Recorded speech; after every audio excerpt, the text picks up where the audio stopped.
my question for you is, in this situation, and also especially given that the US seems to be saying that Iran should take the next step, Iran should lower its enrichment activities before the US removes the sanctions. In such a situation, how do you assess the Biden team's ability to approach this issue?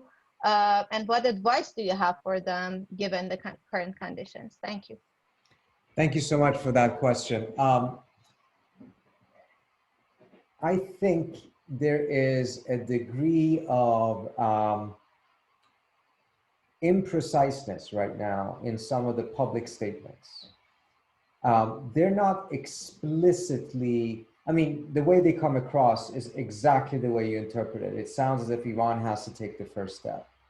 I think both sides know quite well that this is going to be a mutual process in which both of them will more or less act at the same time. Where it gets a little bit trickier is that the process for the Iranians to reverse some of the decisions, some of the things that they have done that are not compatible with the JCPOA. I mean, they've reduced some of their commitments to the JCPOA.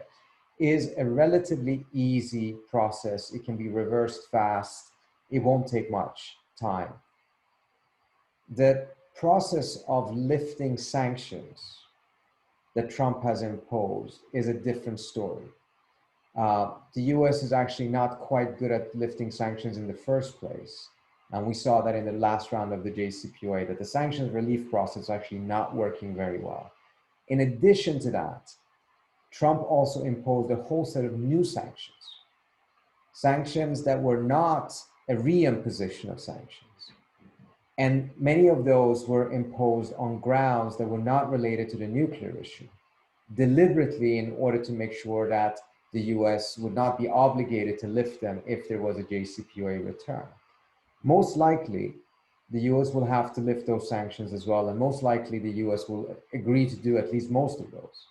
Because if it doesn't, the sanctions relief is really meaningless. The same sanction that was imposed on this nuclear ground has now been imposed on human rights or ballistic missile grounds.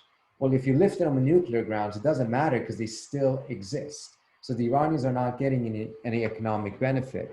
So I think the Biden team, fully understands that part of it. It's just the timing of them being able to effectively lift it is more complicated than it is for the Iranians to reverse some of their nuclear decisions. My impression is, though, that the real stumbling blocks may not be here, that they, through track 2 and other kinds of informal conversations, have been able to figure this out relatively well. The question is what happens afterwards, in the sense that last time around, the intent was to make sure that they would move on to other issues. Zarif himself said several times that the JCPOA is just the floor, it's not the ceiling.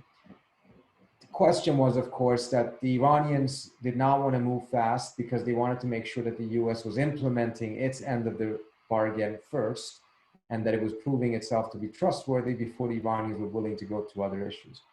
The US side was also really not much in a rush, for the same reason, but in reverse, but also because there was massive Iran fatigue at the White House by the time the nuclear deal was struck and by the time the nuclear deal passed Congress.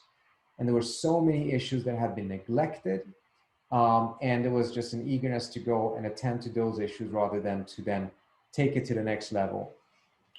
It appears that the Biden administration has learned from that lesson, and as a result, want to move quickly. And I think that is, to a large extent, the correct move, to move quickly to other negotiations, and do so before momentum is lost. And there, I think it's going to be quite a bit trickier. On the one hand, you do need to include the Saudis and the UAE, but up until this point, their assessment of wanting to be included in the diplomacy has not been in order to make sure that a better deal is found. It's been to make sure that no deal is found. The same is true for Netanyahu. Now, perhaps they will shift their attitude when it comes to regional issues. I mean, if the Biden team really is very firm and say, we're going to talk about these things, we're going to address these issues, and you need to be there. Um, uh, I think their preferences and their strategies may adjust accordingly. But I think it's really important to keep one thing in mind if that negotiation is to be successful. That negotiation cannot just be about Iran's support for proxies, Iran's involvement in Syria, and Iranian ballistic missile. It will have to include Saudi ballistic missiles, F-35s, and a gazillion dollars of weaponry that the US is selling to the UAE and Saudi Arabia. Saudi support for all kinds of crazy proxy groups throughout the Middle East. It's not just the Iranians that are engaged with proxies, etc. They're just better at it and more effective at it than the others. But everyone is doing this in the Middle East, unfortunately. Just take a look at everywhere the tiny UAE is involved. They're involved in almost every conflict in the region. Most of the time, battling Turkey, not Iran.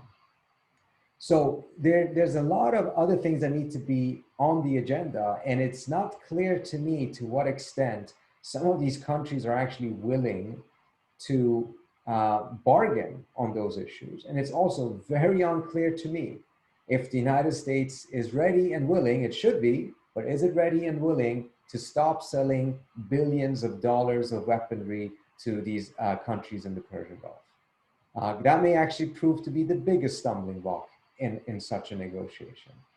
But I think moving in that direction, nevertheless, is a good thing. I think pressure from groups such as yours and others in favor of a swift return to the JCPOA towards a solid negotiation afterwards that is an add-on, that is not going to come, that is separated from the JCPOA, is also going to be critical.